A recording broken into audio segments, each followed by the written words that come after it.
Hello there all you absolutely magnificent people, and welcome back to An Ecologist Plays, where we talk about nature while playing games. We are back in Empire of the Ants, a highly anticipated game releasing on the 7th of November, with the deluxe edition already coming out on the 4th.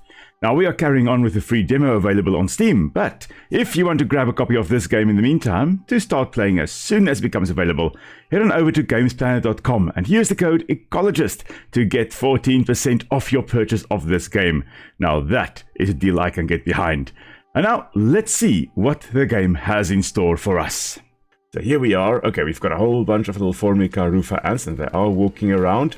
And of course they are carrying food back to their nest, it seems. So if we follow this trail here, we should be able to find the nest, which is somewhere to that side. Actually, I think that massive mound, yeah, I do think I can see some movement on there. That is in fact the big Formica rufa ant nest, the wood ant nest.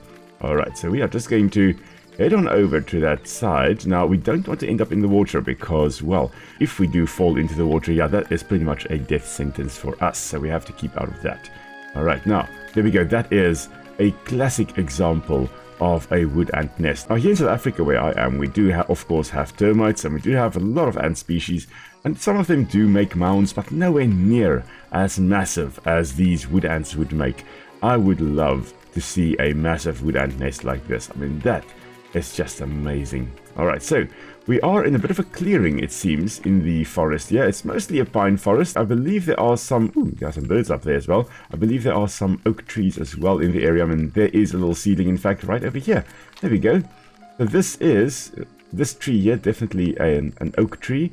Looks like it could be English oak, Quercus robur. And I may be mistaken, we don't have any indigenous oaks here in South Africa, so I'm not that familiar with them, but this does look very similar, at least, to the English oak. Definitely an oak species that I know. So this is a mixed woodland, which is where you would expect to find a lot of the organisms that we do have in here. And of course, lots of pine needles, lots of pine cones. These, of course, as mentioned in the previous episode, would be the male pine cones, and there would most likely be some female pine cones in the area as well. Let's just have a good look at our surroundings. Ooh, okay, there we go. Of course, we don't actually have fall damage, which makes perfect sense when you are an ant, because you're so tiny and so light that, you know, falling doesn't really have much of an impact. Technically, you could drop an ant out of an aeroplane and it would most likely be fine, you know, if it doesn't freeze on the way down from the aeroplane. But landing on the ground, it would just shake itself off and then carry on with life. Most likely would be quite fine in terms of falling onto the ground. Alright, this is such a beautiful, beautiful woodland. I am really, really enjoying this scenery.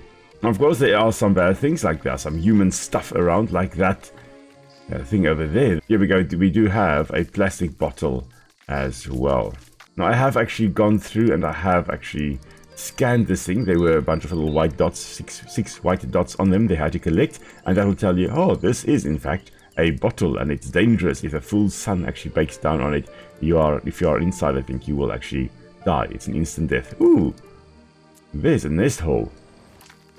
Hello there, ants. Let's see there. Oh, that is the entrance into the nest. I don't think we actually have much inside except the queen, and we are going to say hello to her in a moment. We just have to first head on over there where our marker is, and I guess we've got to go chat to the ant over there that is sitting on the log. Now we can see here these Formica rufa ants, they are carrying around, the workers at least, are carrying around a whole bunch of food to the nest. So they will go out foraging, they will collect a whole bunch of food and then take it back to the nest. These colonies can be massive in size. They are very, very, very social organisms. They form massive colonies. Some ants don't form massive colonies like this at all. In fact, we've got in our garden, we've got an ant that's known as the ringbum millipede muncher, and they are quite cool. They're massive in size, but they will only form colonies of about 50 or so, much, much smaller than these wood ants would form. And that's because they are specialized predators of millipede, hence the name millipede muncher, because, well, they're munching on millipedes. And they, as a result, don't form massive colonies, because if there were a few thousand in the colony, they would wipe out the millipedes very, very quickly, resulting in them starving to death. But this species here, the Formica rufa, they are very generalist. They will be feeding both on plant and animal matter, and as a result, much less of a chance of them actually running out of food. And in fact, you can have this big colony, and then you can have some sister colonies also establishing. I think This is actually a sister colony of our colony, or we are a sister colony of this one. I don't know. There are some sister colonies, I believe, in the area. All right, we'll talk about that as we go along, of course, as well. Let's quickly talk to ant number 9615, 9615. Hello there, ant 9615. You are not from around here. Let me see. Ah, Belokan. Yes, okay, so this is not our nest. This is a sister colony. You're here to see our queen. Follow the column of ants, the ones with the food. They will lead you to Tuni, our beloved queen. Okay, thank you for your help about that. Anything special to report? No, everything is terribly busy and Tuni must be waiting for you. Okay. She will be glad to hear from Belokan. So, about the flood. Okay, so there seems to be a flood. Not much of a flood, but there is definitely a flood happening here. About the flood, any idea what's happening now? Does it really matter? 103683? My city is dying. Our priority is to move as many sisters and eggs away from this place. May I ask about the strange smell on you? From an expedition to an anomaly in the forest. Ooh, dried leaves glued together with the most extraordinary resin. What could that be? Dried leaves glued together with some kind of resin. That sounds like a nest of something. I wonder. And the smell like a damp old piece of moss with a dash of metal. The scent never left me. I wear it like a badge of honor. Alright, so thanks for your help. Let's go and speak to the queen. I guess that is what we have to do next. Now, there was a butterfly also that flew past a moment ago. That is, of course, a monarch butterfly. I did mention that previously in the previous episode, and I said I think it is a monarch butterfly. Yeah, this is most likely set. This game is most likely set somewhere in Europe, where red wood ants are actually indigenous. They're mostly found there. There are some of the red wood ant complex in other places as well, but most of the species we actually see here would be European species. The monarch butterfly actually being an exception. I believe that species is the one from North America, from the USA and Mexico. And they are not actually indigenous. There it is at the back there. They're not indigenous to Europe, but they have been introduced in all kinds of places around the world, including in Australia. They are also invasive, or exotic at least, in Australia. I think they may be slightly invasive there as well, or quite invasive, not sure. Alrighty, now we have to head into the nest, so let's, there is the entrance over here, but I want to see what happens if I go in over here, because I want to be otherwise, for science. Hello there, there is a nice nest hole here. I'm needed outside. Okay, I can't go in there. How dare they not give me that opportunity to go through there. Fine. Let's go over here. Let's go speak to the queen. Speak with Tuni. Who are you? Come closer, let me feel you. Of course, using the antennae to then sense who we are. Belokan has sent help. Your mother, Belokiukiuni, be blessed. The situation here is dire. The flood is unstoppable. Help your sisters in Tayukan before its destruction. Okay. Where does the flood come from? We've enjoyed many seasons in Tayukan, and this flood is a first. Yet it is too late for us. Investigating would be a waste of time. Our priority should be saving the resources of the city. All of my children. Is there a way to stop the flood? Stop the flood? Do you forget water is our mortal enemy? Makes sense. I mean, we do drown when we step into the water, so yeah, it definitely is our mortal enemy. Relentless, it digs, it crawls, it seeps. No, Tayukan is doomed. An exodus is our only hope. Okay, we will save your daughters, Queen Tayuni. Of course, interesting, we will save your daughters because, well, all of the ants in this colony, well, 99.9% of them would in fact be female. They would be daughters. They would all be sisters of one another. The only males you'll ever find in the colony are the elates, the flying ones, the new kings that you can produce. But only really during the springtime will you find the elates, or the alates, however you want to pronounce them, or alatis, will you find them flying around or moving around. So for now, all of these are in fact female. The queen, all her daughters. Yeah, here we are. Let's actually have a good look from up here. This is a very, very nice vantage point for us. Okay, never mind. Nice. The thing is, if you do run on vertical surfaces, you are going to fall off. That is what happens. It makes sense. I mean, when you are moving slowly, you can maintain your grip very well. Whereas if you are running, well, you are trying to move as quickly as possible and easy to then slip and fall down. And of course, if you fall into the water, well, then you are falling to your doom. All right, there's the monarch butterfly again, right over there, flying around. Bright orange, black and white colors, because that is advertising that it is in fact poisonous. And we'll talk about that as we go along in the game. But the monarch butterflies do get their poison from the plants they eat as caterpillars, and then they become poisonous. Let's see, there appears to be some kind of beetle over there. Let's have a look and see what that beetle actually is, what it's all about. Dun, dun, dun. Ooh. Okay, so this one is called Paussy, and well, it is, as you can see from the collection here, it is in the Paussy genus. This is cool. So it says that it is a clever creature, and many of these insects know our language and are able to infiltrate our cities. Their goal? Food, shelter, attention from our workers. Stay alert. This is what we call an ant nest beetle, or an ant's guest beetle.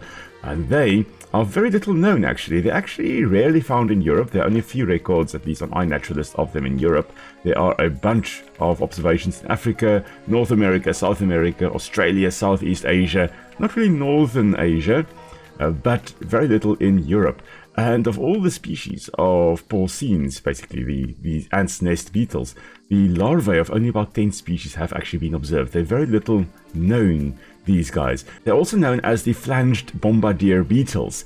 And flanged actually refers to some protrusions of the abdomen, basically used to project the liquid that they spray. Bombardier beetles, as discussed in some of my other episodes in Grounded and Empires of the Undergrowth, they mix this boiling hot liquid to deter predators so that they're not attacked. And these guys will also spray a defensive compound similar to a lot of other ground beetles, like the six-spotted ground beetle and those types of things. They also spray defensive liquids, but these guys will never spray it at ants. It seems that they don't use that defense mechanism against ants at all. And it says that they are able to communicate with the ants, and initially at least they are taken into the nest by ants because they mimic the sound of a queen in distress. They stridulate, they rub body parts against each other in order to actually create a sound that then sounds like a queen ant, and the ants then groom the beetle and take it into the nest. And if it is in the nest, well, then it will be eating some of the larvae of the ants. It may be feeding on the workers of the ants. It will be waiting for some of us to actually be separated from the rest. So maybe I should just stand over here and then eat us. So there are predators of the wood ants over here. So that is quite cool. And even the young ones will be found, most likely at least, as I've said, very little known about them, but from the ones we do know about, they most likely are found in the ant's nest, and they may actually be feeding on the young of these ants as well, on the ants that they inhabit. Mostly found in Phaidoli at least, or some of the species at least that we know of, that are found in the Phaidoli, in the big-headed ants. Basically, these soldiers we've got, these are typical big-headed ants. They're actually in the Phaidoli genus. The soldiers of the wood ants don't really look like this, but it's good to have something that looks properly like a soldier in the game here at least. Doesn't have to be 100% accurate. But in any case, these little porcines, these ant nest beetles or ants guest beetles, their young ones, it seems, may actually also have mouth parts that are perfectly adapted to be fed by the ants, by the worker ants. So trophallaxis used to feed them. So regurgitation of food by the workers into the beetle larvae mouth parts, which is it's interesting. I really do find these guys extremely interesting. I have never seen them. Most of them are characterized by these very, very flattened antennae. They seem to be able to communicate to some extent, at least, with the ants. And the ants don't seem to gain much benefit from this association. So it's not really a mutualistic relationship. It is definitely, it's predatory, definitely, and possibly a little bit parasitic as well. But they may be secreting compounds that appear very attractive to the ants. Whether the ants gain any benefit from it, from new nourishment or some other benefit, don't know yet. But it is a very, very interesting group nonetheless. Okay, so let's just quickly talk to Paussy and see what she has to say. Most likely a female. Males are very, very short-lived. Females a little bit longer-lived. Let's see. Hello, Tayukan is a lovely place. I had to come and help here after the terrible calamity. Thank you for your help, sister. Yeah, I'm not sure whether she really is helping or whether she's just eating my sisters, but nonetheless, we are carrying on. You see, there is an exclamation mark right over here. That, of course, would be a quest for us to do. So let's just jump on over. Let's speak to number 230196. Alright, this is from Balokan. When Mother said you were coming, a wave of joy was felt through our city. But I need to get to the point. We need help clearing one of our evacuation paths right in termite territory. Oh, okay, what will be on the path? Obviously termites. Termites have outposts all along the route we need to take. We've checked for other paths, but this is the only one. Okay. Isn't there a way to negotiate a truce with the termites? In the past, we've made uneasy arrangements with them, but because of the flood, they have become aggressive and desperate. We need this path. We need to ensure the safety of my sisters by any means necessary, and of course that means is going to be violence. Any Tayukanian outposts on the way? There is one, not in great shape unfortunately, perhaps by reinforcing our military presence over there.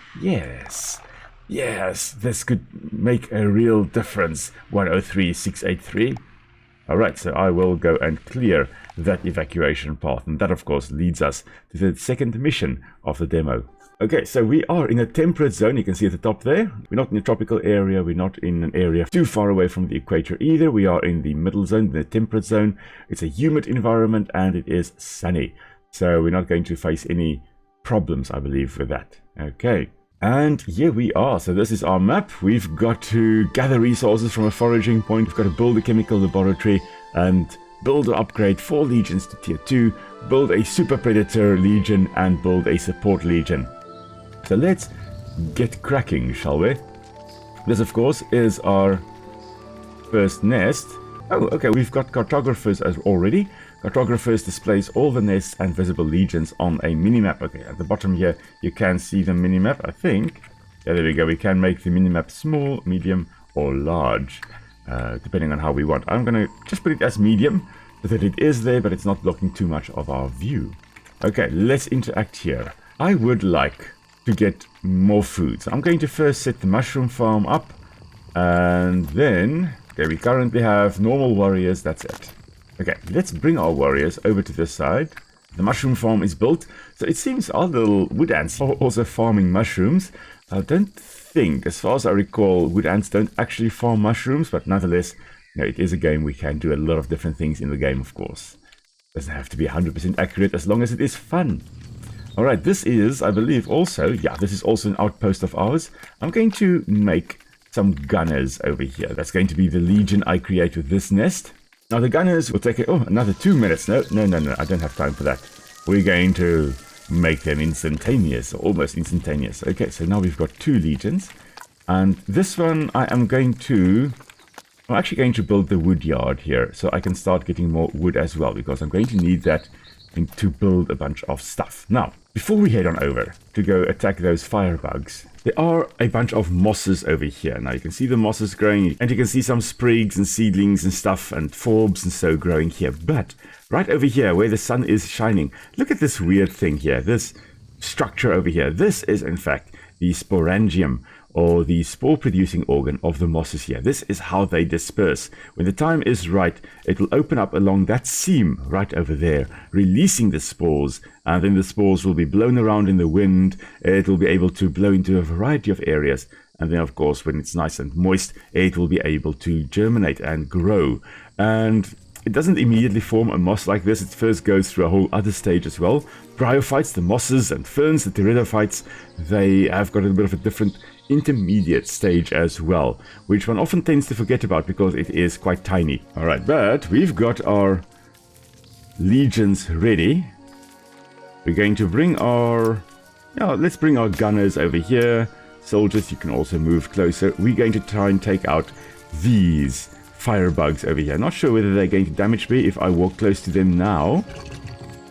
Yeah, they will. Okay. But they are bright red and black in color. They should be herbivorous though.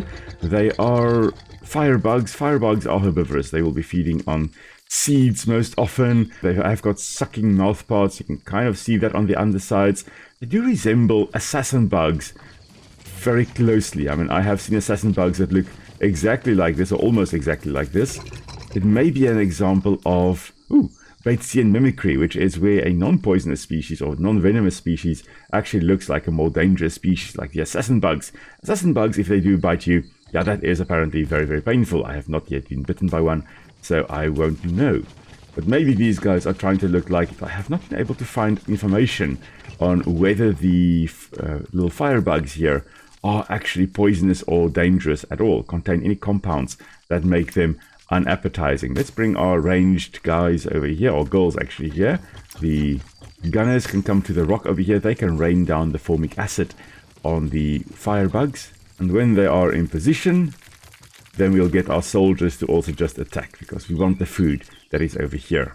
Yeah, there we go, spraying the formic acid, usually tucking their abdomens under their bodies like that one is doing over there. Some of them seem to be spraying it overhead, but most of them would be tucking their bodies under like that. And of course now we are attacking the firebugs with our melee soldiers as well. Biting them, picking them up, bashing them against the ground and throwing them around. Okay, we are suffering some casualties, but this should be quite an easy fight. And of course then we can send the food back to our main colony. Whee! Okay, that one was yeeted away. Now this appears to be springtime. It is not summer, it is not winter. And one of the reasons I think it is springtime is because of that massive congregation of firebugs like that. They would form these massive congregations over winter, and then in springtime they actually emerge and start running around. Now, I'm going to get my gunners to move to the other side of the rock, because there is another nest over here that we can take over. These are our ants. Okay, they're not termites. These are in fact ants that were here. And they saw the force approaching, and now they're like, nope, nope, nope, we are running away, we are hiding in our hole, and only if they are really under attack then will they come swarming out, trying to defend their nest. But until then, they actually try to stay hidden, because it's safer in the nest than it is out here. Out here you can be picked off by the enemy, but in the nest they first have to break through your defenses to get to you on the inside.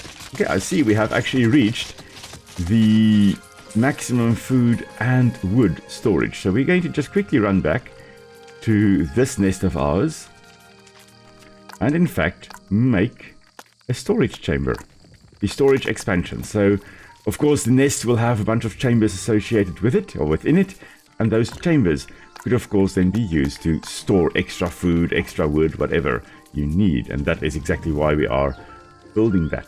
We have taken over that nest. That is marvelous. Our soldiers are healing in the process because they are right there by the nest. That is absolutely marvelous. Just move a little bit closer, guys, or girls. Okay, so for this one, let's see, can we? Yes, we can in fact make the chemical laboratory. This will allow us to make tier 2 allegiance, which will be absolutely marvelous. It'll take about a minute for us to actually get that. I'm just going to quickly scan over here to see whether there's any... I don't think there are any nests to this side still. No, nothing. Okay. So let's run around. Oh man, I've often dreamed about playing as an ant or, you know, running around like this. So this game is definitely a dream come true in terms of that as well. Oh man, love it. I love the little undergrowth world, the world below our feet that we don't often have a good look at. Ooh, pond skater. So right over there, there is a little bug known as the pond skater or the water strider. You know, if you saw the movie, I am doing a little groovy dance over here. If you saw the movie The Tuxedo with Jackie Chan in it, you will remember Walter Strider. Well, there is Walter Strider right over there. They don't fall into the water, they don't die, because, well, with their feet, they actually spread out. You can kind of see the indentations in the water there. They spread out their body weight over a large surface area of the water, and that results in them not sinking, allowing them to skate on the water. Hence the name pond skaters. Oh, that is awesome. Okay, I'm sure we will see them again later on in some other missions as we play the game as well. Alright, but we do have another nest we can take over. You know what, we actually do need to make some more legions over here. Why did I not make legions? Oh, I did not, because I was waiting for the chemical laboratory to be completed. And I think, yeah, that is in fact completed now. Let's see, we can make aphids. That's our support unit. The aphid horde is attached to the nest. Aphids reinforce friendly troops in close proximity. Oh, okay, so it allows our ants to actually regenerate away from the nests. They're weak against all types of enemies. This upgrade can only be built once, so we can only have one support like that. Okay, that is awesome. Okay, we are going to, however, you know what? Let's make the Dor Beetles. The Dor Beetles are awesome. They are super predators, it says there. Although they are not predators, they are coprophages. They are eating poop. Okay, we're just going to boost them a bit in terms of their growth so that they will just take 40 seconds to make. And while we are at it, you know what? We may as well... Oh, we can't. Oh, not enough chambers available. Because we use this nest to actually make the chemical laboratory, we can't make anything else like a storage chamber or a wood yard or a mushroom farm. Okay, that's fine. You know what? Oh, these beetles are almost ready. This poor nest that we've got over here won't know what's going to hit them. But here comes our legion of Dor Beetles. Ah, yes. Yes. So, the genus name of these guys, I believe, is Geotrupus, meaning earth borer. And the species name is Stercocarius, meaning of dung, of poop. So it's the earth borer of poop. And that's because, well, they are a type of scarab beetle. They are a type of dung beetle, in fact. And not all scarab beetles are dung beetles, but these guys are. So they will have basically be looking for dung. They prefer, it seems, horse dung, but they can also go for cow dung. And during the breeding season, what then happens is both the male and the female will then go and dig a tunnel directly below the pile of poop that they find. And then, once at the bottom, the female then starts digging side chambers. And inside that, she will lay one egg and put a bit of poop in there and seal it up. And the young then hatch and they eat the poop, they pupate in those chambers, and then they will emerge. But some of them will emerge almost immediately. So during the summertime, they actually will be running around as adults. They will be digging the tunnels, they'll be digging the chambers, they'll be laying their eggs. And then some of those that hatch will then pupate and turn into adults during autumn already. And then they actually go into hibernation. They hibernate over winter. And then when spring hits, they emerge immediately. Other larvae will actually remain as pupae over the winter and then only emerge as adults a little bit later in springtime. So they've got these two eruptions of adults during the springtime. Some a little bit sooner than others. The ones that overwintered as adults, they emerge sooner than the ones that actually remained as pupae over the winter. Really, really awesome beetles. I love it. We are going to be using them to battle these ants over here. They're just going to basically annihilate them. Yeah, everybody attack. I think we should be fine. And that is where we will be calling it a day, everybody. We are going to continue with this fight next week. So if you enjoyed the video, please do give it a like. If you haven't yet, please do subscribe. Really awesome to have all of you join the Ecology Squad. And until next time, everybody, stay safe. I'll see you all soon. Bye.